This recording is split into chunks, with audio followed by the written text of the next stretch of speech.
প্রিয় দেশবাসী, আগামীকাল থেকে সারা দেশে শুরু হতে যাচ্ছে পবিত্র মাহে রমাদান। আমি দেশবাসীকে পবিত্র মাহে রমাদানের শুভেচ্ছা জানাই।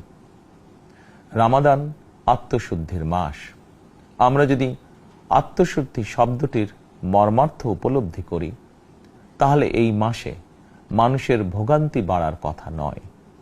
যদিও আমাদের অনেকের মধ্যেই এই মাসটিকে ঘিরে ব্যবসায় অধিক মুনাফা লাভের প্রবণতা লক্ষণীয়। আপনাদের প্রতি আমার বিনীত আহ্বান, রমাদানের পবিত্রতা রক্ষার্থে এই মাসটিকে আপনারা ব্যবসা মুনাফা লাভের মাস হিসাবে পরিগণিত করবেন না।